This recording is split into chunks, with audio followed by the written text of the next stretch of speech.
기도 좀 해주세요. 네. 응? 더워? 좀 많이 되면 들어가.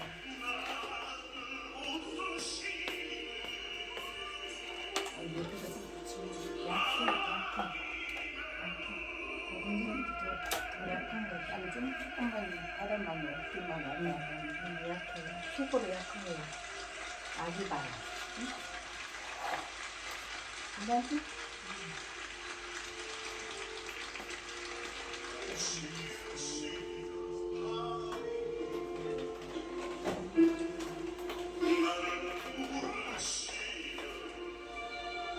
힘을 주시옵소서. 원사님 힘내주세요. 원사님 힘내주세요. 원사님 힘내주세요. 사실 떨리세요.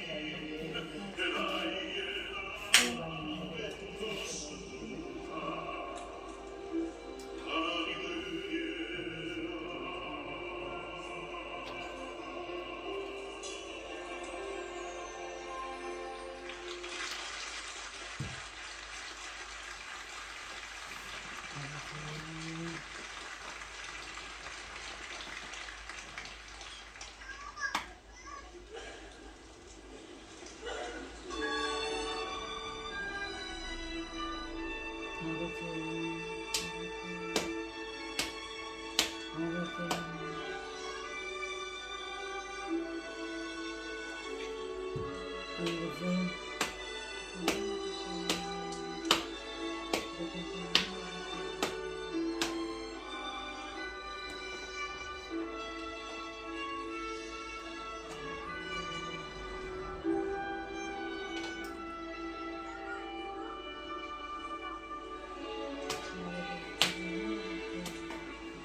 주님 내가 여기 있사오니 나를 보내소서. 나의 몸 주께 드리오니 주 받으옵소서. 주님 내가 여기 있사오니 나를 써주소서. 가진 것 모두가 주께 드리오니 주 받으옵소서.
(9월 29일) 주일 예배를 시작하도록 하겠습니다.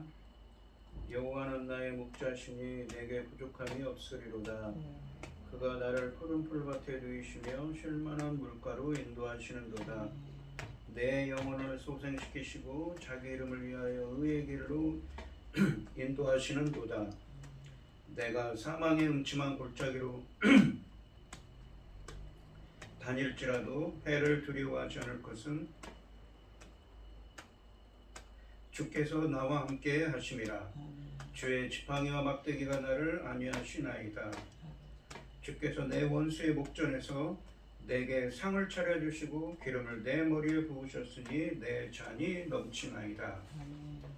내 평생의 선하심과 인자하심이 반드시 나를 따르리니 내가 여호와의 집에 영원히 살리로다. 아멘. 저희들을 창세전에 택정하시고 여기까지 인도해 주신 주님 감사드립니다. 오늘 예배 가운데 임재하여 주시고 이 예배가 신령과 진정으로 드려지는 예배가 되게 하여 주시옵소서. 이 모든 말씀 거룩하신 예수님의 이름으로 기도드리옵나이다. 아멘. 찬송가 1장입니다. 만복의 하나님 온 백성 찬송 드리고 저 천사여 찬송하세 찬송 성부 성자 성령 아멘. 사도신경 말씀으로 신앙 고백하시겠습니다. 전능하사 천지를 만드신 하나님 아버지를 내가 믿사오며 그의 아들 우리 주 예수 그리스도를 믿사오니 이는 성령으로 잉태하사 동정녀 마리아에게 나시고 본디오 빌라도에게 고난을 받으사 십자가에 못 박혀 죽으시고 장사한 지 사흘 만에 죽은 자 가운데서 다시 살아나시며 하늘에 오르사 전능하신 하나님 우편에 앉아 계시다가 저리로서 산자와 죽은 자를 심판하러 오시리라. 성령을 믿사오며 거룩한 공예와 성도가 서로 교통하는 것과 죄를 사하여 주시는 것과 몸이 다시 사는 것과 영원히 사는 것을 믿사옵나이다. 아멘. 권사님 그쪽으로 돌리게 해봐요. 교동문 44번입니다. 조금만.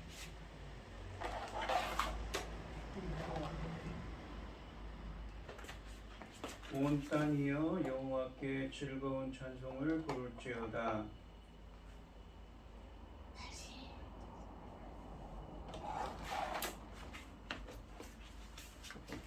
기쁨으로 여호와를 섬기며 노래하면서 그 앞에 나아갈지어다. 여호와가 우리 하나님이신 줄 너희는 알지어다. 그는 우리를 지으시니요 우리는 그의 것이니 그의 백성이요 그에게 기는 양이로다. 감사함으로 그의 문에 들어가며 찬송함으로 그의 궁정에 들어가서 그에게 감사하며 그의 이름을 송축할지어다. 여호와는 선하시니 그의 인자하심이 영원하고 그의 그의 성실하심이 성실하심이 대대에 대대에 이르리로다. 이르리로다. 아멘. 찬송가 254장입니다. 내 주의 보혈은 정하고 정하다 내 죄를 정케 하신 주 나로라 하신다. 내가 주께로 지금 가오니 십자가의 보혈로 날 씻어 주소서. 약하고 추해도 주께로 나가면 힘 주시고 내 주함을 곧 씻어 주시네. 내가 주께로 지금 가오니 십자가의 보혈로 날 씻어 주소서. 나로라 하심은 온전한 믿음과 또 사랑과 평안함 다 주려 함이라. 내가 주께로 지금 가오니 십자가의 보혈로 날 씻어 주소서. 큰 죄인 복받아 살 길을 얻었네. 큰 은혜 베풀어 주소서. 내가 주께로 지금 가오니 십자가의 보혈로 날 씻어 주소서. 그 피가 맘속에 큰 증거 됩니다. 내 기도 소리 들으사 다 허락하소서. 내가 주께로 지금 가오니 십자가의 보혈로 날 씻겨 주소서. 아멘. 기도하겠습니다. 온 땅이여 여호와께 즐거운 찬송을 부를지어다. 기쁨으로 여호와를 섬기며 노래하면서 그의 앞에 나아갈지어다. 여호와가 우리 하나님이신 줄 너희는 알지어다. 그는 우리를 지으신 이요 우리는 그의 것이니 그의 백성이요 그의 가르치는 양이로다. 감사함으로 그의 문에 들어가며 찬송함으로 그의 궁정에 들어가서 그에게 감사하며 그의 이름을 송축할지어다. 아멘. 전지 만물을 지으신 전능하신 하나님 아버지, 어리석고 보잘것없는 저희를 자녀 삼으시고 아버지의 사랑 가운데 살아가게 하시니 감사드립니다. 전능하신 하나님 아버지, 지금 세상은 온갖 일로 어지럽고 소란스럽고 전쟁을 일으키지를 않나 이렇게 우한 속에서도 저희들 이 시간 아버지께 예배드릴 수 있도록 인도하셨으니 감사를 드립니다. 전능하신 하나님 아버지, 저희 나라 대한민국을 지켜주시옵소서. 긍휼을 베풀어 주시옵소서. 아버지 하나님 불쌍히 여겨 주시옵소서. 나라가 풍전등화 그야말로 바람 앞에 등불 같습니다. 아버지 하나님, 저희들이 지도자를 잘못 도와서 아버지 이런 일을 당하고 있습니다. 불쌍히 여겨 주시옵소서. 아버지 도와주시옵소서. 우리 힘으로는 어렵습니다. 아버지 어제도 아버지 많은 자들이 부르짖고 아버지 집회를 하였습니다만 앞이 보이지 않는 캄캄한 앞길밖에 없습니다. 도와주시옵소서. 아버지 아니면 우리는 살 길이 없습니다. 전능하신 하나님 아버지, 전쟁을 일으키는 아버지 것들이 많습니다. 아버지 하나님, 앞으로도 어떤 일이 또 일어날 줄 모릅니다. 아버지 하나님, 이 지구촌을 불쌍히 여겨주시고 붙들어 주시옵소서. 전능하신 하나님 아버지, 어리석고 보잘것없는 저희들을 힘도 없고 능도 없고 아버지 하나님 지혜도 부족합니다. 도와주시옵소서. 전능하신 하나님께서 붙잡지 않으면 아버지 하나님 우리나라 어렵습니다. 이 어려운 상황에 아버지만 붙잡고 기도하고 있사오니 아버지 하나님 불쌍히 여기셔서 이 민족 이 나라를 지켜주시옵소서. 전능하신 하나님 아버지, 거기에 중대한 시대에 열매 거두는 시대에 아버지 도래가 열리고 있습니다. 아버지께서 열고 계시니 이 귀중한 시대에 아버지 하나님 열매 거둘 자들이 넉넉히 나올 수 있도록 도와주시옵소서. 열매 거둘 시대에 당신의 사랑하는 중 열매 거둘 말씀을 들고 강단에 세우셨으니 아버지 이 말씀으로 말미암아 아버지께서 기뻐 받으실 열매들이 넉넉히 나올 수 있도록 도와주시옵기를 간절히 소원하옵고 이 모든 말씀 우리 주 예수 그리스도 이름으로 기도드리옵나이다. 아멘. 네. 오늘 함께 하실 하나님의 말씀은 마태복음 5장 38절로 42절 말씀입니다. 마태복음 5장 38절로 42절입니다. 교독을 하겠습니다. 제가 먼저 읽겠습니다. 또 눈은 눈으로 이는 이로 갚으라 하였다는 것을 너희가 들었으나 나는 너희에게 이르노니 악한 자를 대적하지 말라. 누구든지 내 오른편 뺨을 치거든 왼편도 돌려대며 또 너를 고발하여 속옷을 가지고자 하는 자에게 겉옷까지도 가지게 하며 또 누구든지 너로 억지로 우리를 가게 하거든 그 사람과 심리를 동행하고 내게 구하는 자에게 주며 내게 꾸고자 하는 자에게 거절하지 말라. 아멘. 찬송가 216장입니다. 성자의 귀한 몸 날 위하여 버리신 그 사랑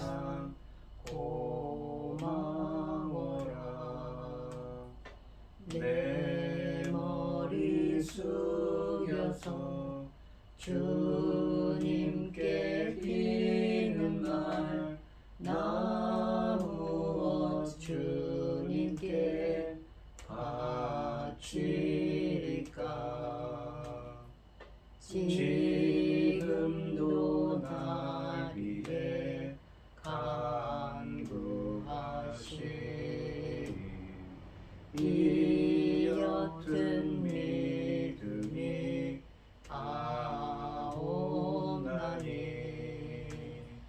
주님의 참사랑 고맙고 놀라워 찬송과 기도를 쉬지 않네 주님의 십자가 나도 지고 신실한 믿음과 마음으로 형제의 사랑과 친절한 위로를 네게나 베풀게 하옵소서 만 가지 은혜를 받았으니 내 평생 슬프나 즐거우나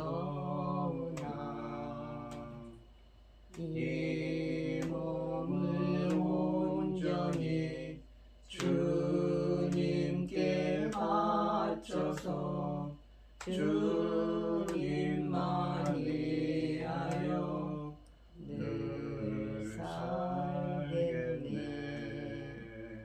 아멘.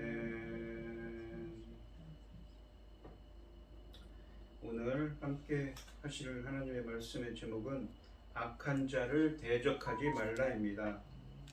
이 마태복음 5장부터 7장까지 말씀은 가버나움 인근에서 예수님께서 산 위에서 하셨다고 해서 산상수훈 혹은 산상설교라고 합니다.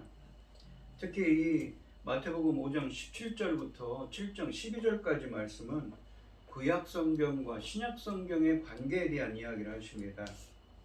5장 17절 말씀에 보시면 내가 율법이나 선지자를 폐하러 온 줄로 생각하지 말라. 율법과 선지자는 구약성경을 통칭해서 하는 말씀이거든요. 구약성경에 있는 말씀들을 폐하러 온 줄로 생각하지 말라. 폐하러 온 것이 아니요 완전하게 하려 함이라 라고 하셨습니다. 이 완전하게 하다는 것은 성취하기 위해서 오셨다고 그랬습니다. 구약성경의 이 근본적인 의미를 이 하나님께서 하셨던 말씀을 성취하게 하기 위해서 오셨다는 것이지요. 그러면서 이 7장 12절에 가서는 그러므로 무엇이든지 남에게 대접을 받고자 하는 대로 너희도 남을 대접하라. 이것이 율법이요 선지자니라. 그러니까 율법이요 선지자라는 말을 여기서는 시작을 했고 여기서는 끝을 냈습니다. 또 하지요. 그러니까 이 구약 성경에 있는 내용들을 이 근본적인 원리를 설명을 하는 겁니다. 이 5장 17절부터 7장 12절에 있는 말씀처럼. 그러면서 무엇이든지 남에게 대접을 하는 대로 남을 대접하라. 그러니까 이 말씀은 헬라 원문을 직역하면 누군가 다른 사람이 나에게 이렇게 해줬으면 하는 게 있어요. 그렇게 그대로 다른 사람에게 그렇게 해주어라는 말입니다. 남에게 대접을 받은 대로 너도 남을 대접하라는 것은, 이것은 무엇이냐면 이 마태복음 22장에 가시면 율법, 이 하나님 사랑, 이웃 사랑, 이웃을 사랑하는 이 성경의 대계명이 있거든요. 그 대강령을 압축해서 설명하는 것입니다. 이웃 사랑에 대한 계명이죠. 그것을 이 압축을 해서 설명을 하는 근본적인 원리를 설명하는 것입니다. 그러니까 이 본문에 있는 말씀도 이웃사랑, 남에게 대접받고자 하는 너를 대접하라는 그 원리의 말씀들을 예를 들어서 이렇게 설명을 하는 것입니다. 이 마태복음 5장 17절에서 예수님은 율법과 선지자, 즉 구약성경을 폐하러 오지 않고 성취하러 오셨다고 하셨고, 이 말씀을 마태복음 7장 12절 말씀에서는 대접받고 싶은 대로 남을 대접하라 라고 하시고, 이것이 율법과 선지자니라 라고 하시면서 율법과 선지자, 그러니까 구약성경의 근본적이고 궁극적인 목표, 원리를 정리하여 설명하셨습니다. 그러니까 즉 예수님은 마태복음 5장 21절부터 7장 11절까지 말씀에서 구약성경의 궁극적인 목표이자 강령인 대접받고 싶은 대로 남을 대접하라는 이웃사랑에 대해서 여러 가지 예를 들어 설명하고 계십니다. 예수님은 하나님의 율법을 주신 의도를 해석하시고 새로운 시대의 백성답게 삶을 살아가도록 가르치고 계십니다. 따라서 우리는 율법을 무효화하거나 무시하는 관점이 아니라 율법의 성취라는 관점에서 우리는 해석해야 합니다. 이 오늘 본문 말씀인 마태복음 5장 38절로 42절 말씀에서 예수님은 일상생활에서 대단히 빈번하게 일어나지만 참으로 해결하기 어려운 문제인 보복에 대해서 설명하고 계십니다. 38절 말씀해 보시면 또 눈은 눈으로 이는 이로 갚으라 하였다는 것을 너희가 들었으나 라고 되어 있습니다. 눈은 눈으로 이는 이로 갚으라 라는 말씀은 출애굽기나 레위기 또한 신명기 등에 있는 하나님의 율법에서 인용한 것입니다. 따라서 이 예수님의 말씀의 대조 대상은 구약 율법 자체입니다. 예수님은 당한 대로 되갚아 똑같이 갚아주라는 취지의 율법에 관해서 설명하고 계십니다. 유대인들은 율법에 따라서 원수를 눈은 눈으로 이는 이로 갚았습니다. 이것을 동해보복법, 한자로는 동해보복법, 같은 해를 입은 대로 그만큼 보복을 하라는 것이죠. 동해보복법이라고 부릅니다. 이 법은 원래 하나님께서 사람들 가운데 악을 제거하시고 정의를 세우시며 재판관들이 공정하게 판결하게 하기 위해서 주시는 것입니다. 특히 하나님께서는 이 법을 통하여서 죄를 지은 자가 죄질에 적당한 법을 받게 하시고 지나친 벌을 받게 하지 않기 위해서 주신 것입니다. 즉 하나님께서 이 법을 주신 것은 공정한 재판을 위한 조치였던 것이지요. 이 율법이 우리에게는 가혹한 듯이 들리지만 이 구약의 계명인 이 동해보복법, 그러니까 받은 만큼 돌려준다는 이 개념은 개인의 보복 행위를 금지하도록 주어진 공식 규정입니다. 그래서 보복의 악순환을 막는 역할을 했습니다. 그러니까 사람들은 누군가 자기에게 악을 행하면 어떻습니까? 그것보다 더 행하려고 하죠. 그래서 그러한 보복의 악순환을 막으려고 했던 것입니다. 그런데 이 39절에 가시면 예수님은 나는 너희에게 이르노니, 여기 보시면 38절에 보면 너희가 들었으나 그러는 말은 너희가 들었다 그러나 라는 말이 들어있는 거죠. 헬라어 원문에도. 그러나 나는 너희에게 이르노니 악한 자를 대적하지 말라. 누구든지 내 오른편 뺨을 치거든 왼편도 돌려대며 라고 하십니다.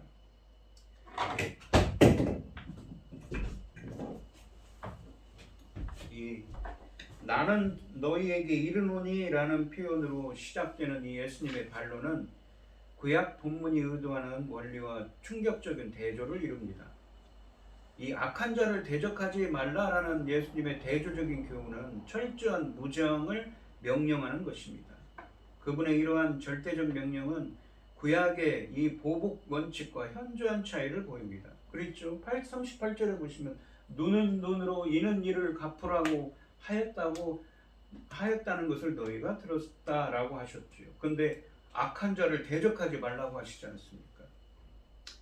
율법의 이 동일 보복 규정은 보복을 제한하는 기능을 합니다. 깨어진 관계 속에서 살아가는 인간은 자신이 당한 피해보다 더 큰 보복을 하려는 악한 경향을 띠게 마련입니다. 이 율법의 동일 보복 규정은 이처럼 과도한 보복을 억제하고 피해에 상응하는 처벌을 하도록 역할을 했습니다. 하지만 예수님의 명령은 그러한 동일 보복 제한의 원리를 뛰어넘어 보복의 권리 자체를 포기할 것을 요구하고 계십니다. 예수님이 이러한 요구를 하는 근거는 무엇인가요? 그 답변은 또다시 예수님의 요구가 독특한 대상에게 주어졌다는 데서 발견됩니다. 이 산상수훈의 말씀은 누구에게 하는 말씀입니까? 바로 가버나움 인근에, 마태복음 5장을 시작할 때 가버나움 인근의 산 위에 올라가서 제자들에게 베푸신 말씀이지요. 그분의 이러한 무저항의 명령은 지금 메시아의 제자로서 하나님의 통치를 받고 있는 제자들에게 주어진 것입니다. 그런데 그들을 통치하시는 하나님의 뜻은 동일 보복 원리만으로는 도달하기 힘든 한없는 용서와 사랑의 원리라는 것입니다. 예수님께서는 자신을 쫓는 자들이 기꺼이 개인의 권리를 주장하는 길 대신에 십자가의 길을 쫓는 이타적인 태도를 갖기를 원하셨습니다. 그렇다면 예수님의 이러한 무저항 교훈은 구약 율법의 보복 관련 규정들을 반대하거나 폐하는 것이 아니라 그보다는 율법 이면에 깔려있는 하나님의 궁극적인 목표를 드러내 보이기 위해 그것을 초월함으로써 그 목표를 성취한 것입니다. 그러면서 하반절에 보시면 이제 무저항의 원리가 구체적으로 제자 각 개개인의 삶에서 어떻게 적용되어야 하는지 예시를 들고 있습니다. 하반절에 보시면 누구든지 내 오른편 뺨을 집어든 내 왼편도 돌려대며라고 하십니다. 이것은 충격적인 명령입니다. 상대방의 뺨을 때리는 행동은 상대방에게 육체적인 상해를 가할 뿐 아니라 인격적인 모욕을 주는 행동입니다. 법적으로 배상을 물어야 할 책임에 직면하는 것입니다. 그런데 오른손잡이라고 하면 가정한다면 손등으로 돌려 때리는 행위인 오른쪽 뺨을 때리는 행동은 훨씬 더 큰 모욕을 주는 행동이었다고 합니다. 그래서 2배의 배상을 물어야 했다고 합니다. 예수님은 제자들이 이처럼 엄청난 모욕을 당했을 때 법적으로 보장된 배상을 포기할 뿐 아니라 오히려 왼쪽 뺨도 돌려대라고 명령하십니다. 왼뺨도 돌려대며라는 문구에는 아예 보복하려는 생각을 버리면 물론 이 상대방의 의사에 완전히 자기 자신을 내어 맡기라는 그러한 뜻이 내포되어 있습니다. 예수님은 이처럼 불가능해 보이는 명령을 말씀으로 하실 뿐 아니라 자신의 이 십자가의 이 순환 과정을 통해서 고통을 당하는 이 과정을 통해서 스스로 본을 보여주셨습니다. 거기서도 뺨을 맞았지요. 채찍을 맞고요. 세상은 예수님의 이러한 명령을 도무지 상상도 못하지만 하나님의 통치를 받기 위해 자신을 부정하고 자신을 십자가에 죽인 예수님의 제자는 자신의 모욕을 받더라도 화내지 않을 수 있습니다. 십자가에 죽였다는 것은 무엇입니까? 그 옛사람, 하나님의 말씀에 불순종하던 그 옛사람은 십자가에 죽어야 된다고 로마서 6장에 쓰여져 있지요. 죽으심의 연합, 부활하심의 연합을 이루어야 합니다. 그런 제자들은 화내지 않을 수 있다는 것입니다. 화를 내려는 자신이 이미 죽었기 때문입니다. 그는 오히려 하나님의 통치의 은혜로 그 모든 모욕을 감수할 뿐 아니라 더 많은 모욕을 당할 수도 있게 됩니다. 물론 제자의 이런 능력은 자동적으로 생기는 것이 아닙니다. 예수님의 제자는 하나님의 통치를 받는 증거로 지금 이런 능력을 갖게 되지만 그 능력은 하나님의 나라가 완성될 때까지 지속적으로 자라가야 하는 것입니다.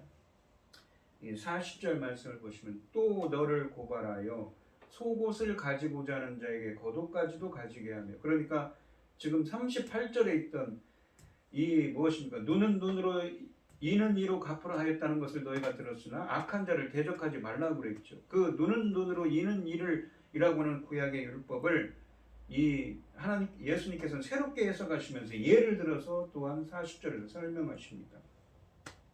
보복하지 않는 이 두 번째 예는 고소를 당했을 때 재판의 결과로 속옷을 가져가면 겉옷까지 주는 것입니다.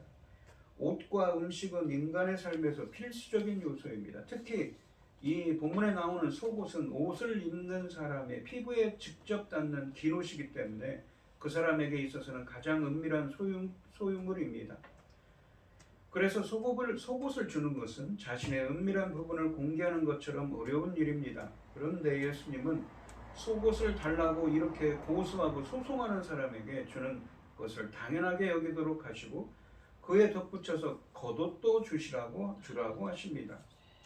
속옷이 가장 내밀한 소유물이라면 겉옷은 생활을 위해서는 반드시 있어야 하는 소유물입니다.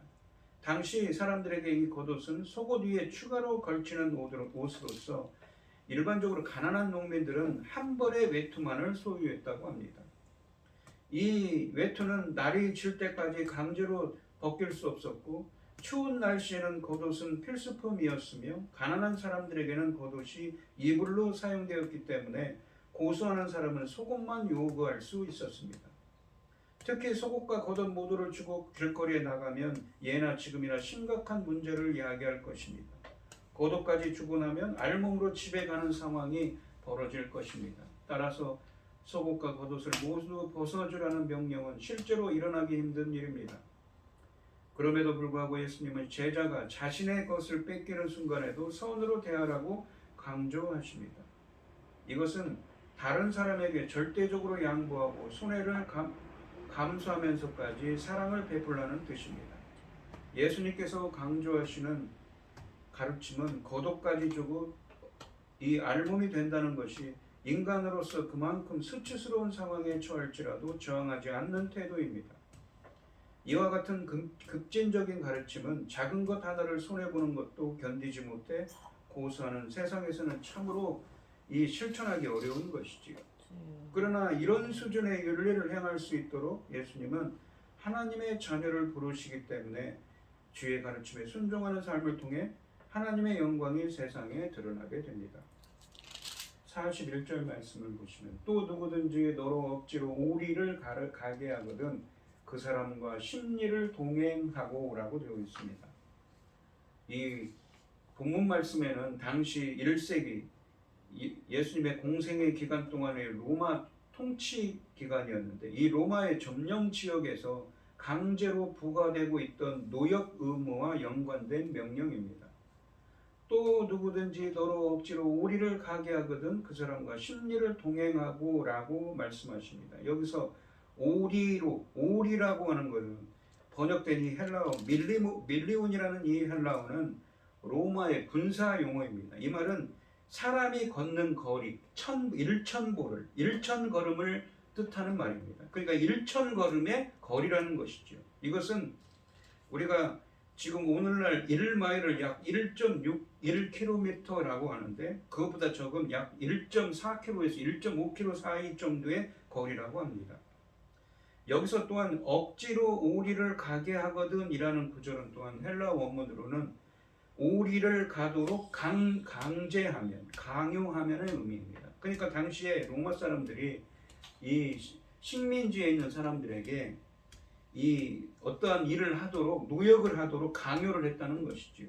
여기서 사용된 동사는 1세기 당시 이 팔레스타인 지역에서 로마 군인들이 사람들에게 노동을 강요하는 의미에서 사용되던 동사입니다. 그래서 이 마태복음 27장 32절에는 이 동사가 또 쓰여지고 있는데 시몬이라고 하는 구레네 사람이 예수님의 십자가를 강제로 지게 되었을 때 사용된 동사입니다. 그러한 노역을 강제하도록 이 로마 병사들에게는 그러한 권리가 있었던 것이지요. 로마 군인들의 이러한 요구는 비록 로마 제국의 규정에 의한 것이었지만 점령 지역 사람들에게는 불만거릴 수밖에 없었습니다. 그런데 예수님은 이처럼 강압적인 요구를 하더라도 마지못해 수용하기보다는 기꺼이 승낙할 것을 명령하고 계신 것입니다. 그리고 한 걸음 더 나아가서 요구받은 것보다 2배로 가라고. 그러니까 십리라고 되어 있는 게 아니라 헬라 원문이라는 2배로라는 말로 되어 있습니다. 2배로 가주라고 명령하십니다. 예수님은 그리스도인들이 누군가의 부탁을 기꺼이 들어주어야 하며 그가 원하는 것 이상으로 들어주어야 한다는 취지에서 이렇게 말씀하신 것입니다. 예수님의 이러한 명령은 열심당원들이나 유대 독립운동가들에게는 도무지 받아들여지기 어려웠을 것입니다. 열심당원 같은 사람들은 로마와 싸우는 사람들이었습니다. 당시에. 혁명을 일으키려고 했죠. 그런 사람들에게는 도저히 받아들이기 어려운 것이지요. 그들은 오히려 하나님 백성의 원수인 로마 군인들의 요구를 거절하는 것이 하나님의 뜻에 더 어울린다고 생각했을 것입니다. 하지만 예수님은 유대 민족의 원수인 로마 군인들의 요구도 기쁘게 수용할 것을 명령하셨습니다. 그러면서 42절 마지막 절에 보시면 내게 구하는 자에게 주며 내게 꾸고자 하는 자에게 거절하지 말라 라고 하십니다. 구하는 자에게는 주고 꾸고자 하는 자에게는 거절하지 말라고 하십니다. 이 말씀은 앞에 있는 이 39절부터 41절 말씀의 세 가지 사례를 요약하는 말씀이기도 합니다. 돈을 빌려달라고 요청하는 장면이 구체적으로 어떤 상황에서 벌어진 것인지는 알 수 없지만 돈을 빌려주기 힘든 형편에 있는 사람을 대상으로 하는 것으로 추측할 수 있습니다. 내가 어려운 처지에 놓였는데도 돈을 빌려달라고 하면 외면하지 말라는 의미입니다. 예수님을 따르는 제자들은 마음이 관대해야 합니다. 앞에서 예시한 대로 개인의 권리와 소유에 집착하지 않기에 그들은 필요가 생기면 아낌없이 줄 수 있으며 꾸고자 하는 사람에게 거절하지 않을 것입니다. 이 잠언에서 나오는 말씀하시는 것처럼 사람들은 자기들의 소유를 무턱대고 거저주지 말아야 한다고 하는 규정들이 잠언 말씀에 쓰여져 있지만 예수님께서는 자기를 따르는 제자들에게 자신이 기대하시는 마음의 태도를 설명하셨습니다. 그들은 자신들의 권리보다 필요보다 다른 사람의 필요를 자신들의 권리보다 다른 사람의 권리를 기꺼이 앞서야 한다고 말씀하셨던 것이지요. 오늘 본문 말씀을 보시면 눈에는 눈, 이에는 이라는 이 손해를 수십 배로 되돌려줘야 직성이 풀리는 복수심을 제한하고 범죄에 상응하는 징벌만을 허용하는 하는 것을 말씀하신 것은 구약의 율법이었습니다. 하지만 예수님은 이 적법한 조치조차 포기하라고 하시고 심지어 해를 입히는 자를 대적하지 말고 사랑하고 용서하라고 하십니다. 빼앗으려는 자에게 나눠주고 부당하게 요구하는 자에게 자발적으로 헌신하라고 하십니다. 악에 침묵하고 부조리를 감수하라는 말씀이라기보다는 공의를 내세워 안갚음하고 싶을 때 십자가에서 내게 베푸신 그러한 엄청난 지독한 용서와 사랑을 기억하라는 뜻입니다. 옛 계명은 동해 보복법을 허용하지만 예수님은 보복의 악순환을 끊으라고 하십니다. 당한 만큼만 돌려주는 것이 언뜻 보면 공정해 보이지만 그러한 방식으로는 사람을 화해시키고 화목한 관계를 만들어낼 수가 없습니다. 더 큰 보복을 막을 수 있지만 서로를 향한 분노의 감정까지 막을 수는 없습니다. 그래서 예수님은 더 나은 의의 삶을 제시하고 계십니다. 그것은 보복의 권리를 포기하고 용서하고 오히려 사랑하는 것입니다.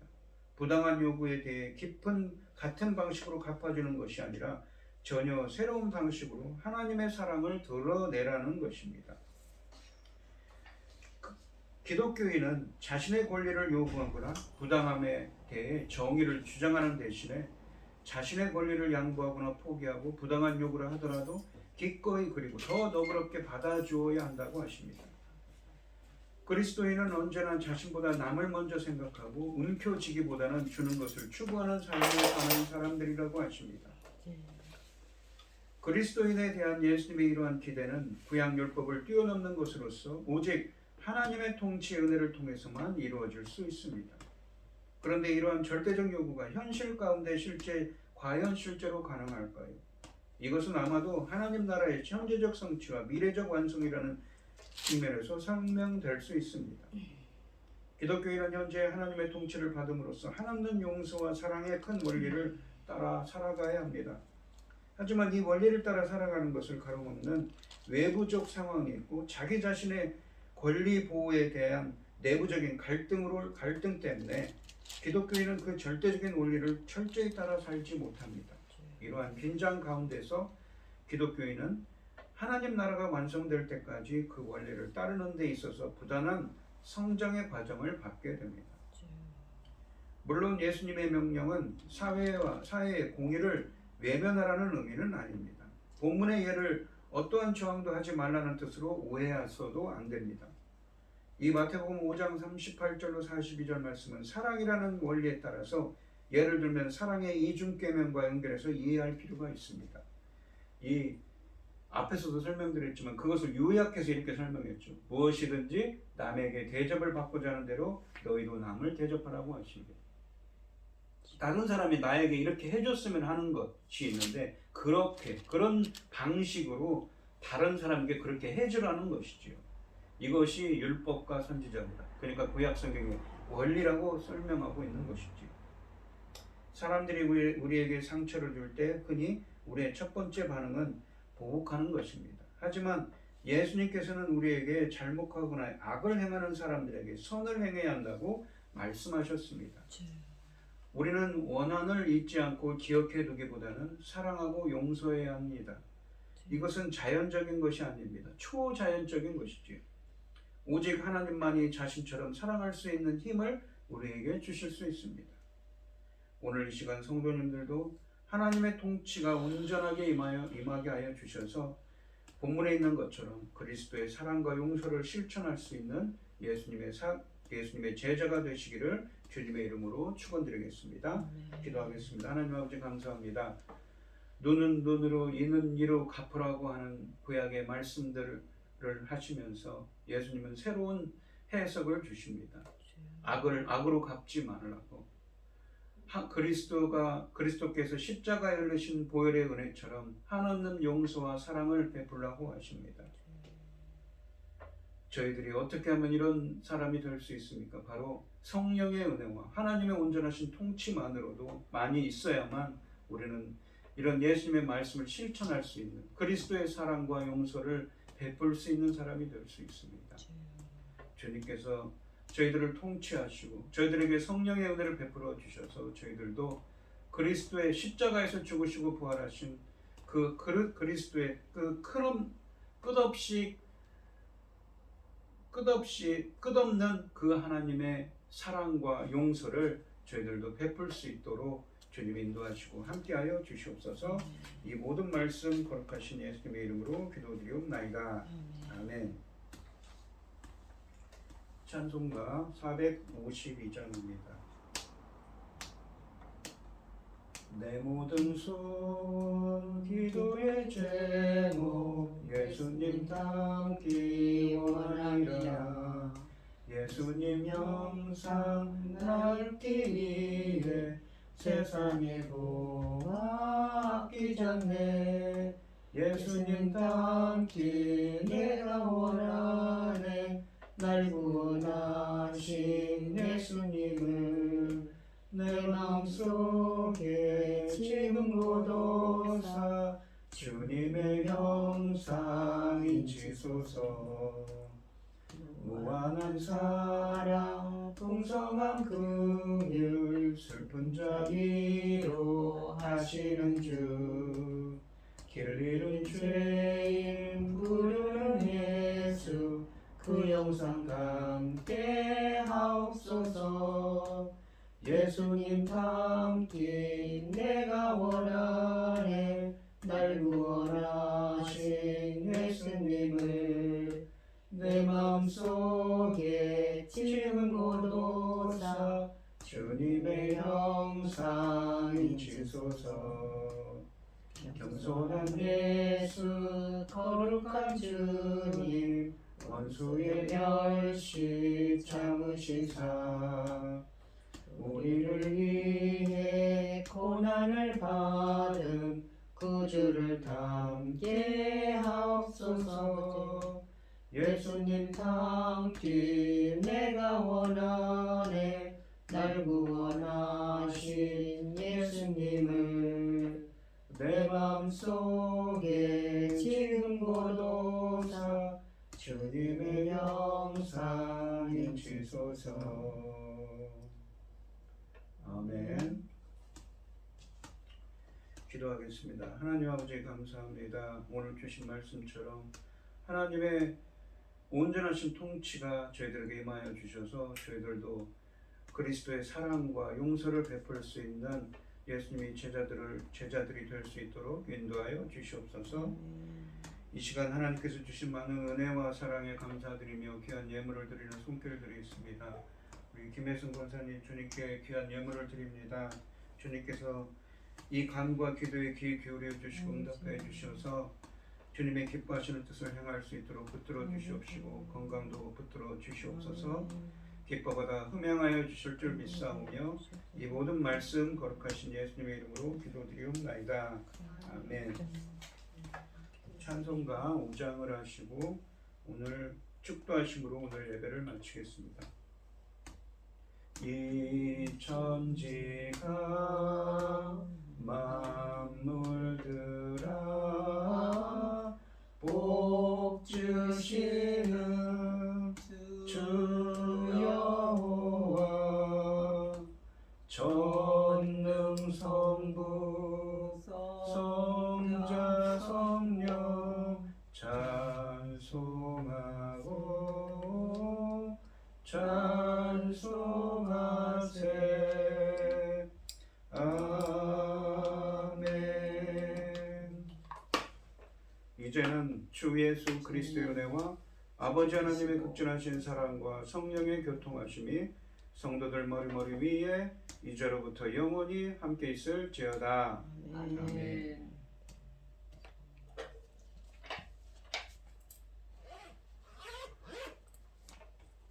수고하셨습니다. 우선은 우리 아저씨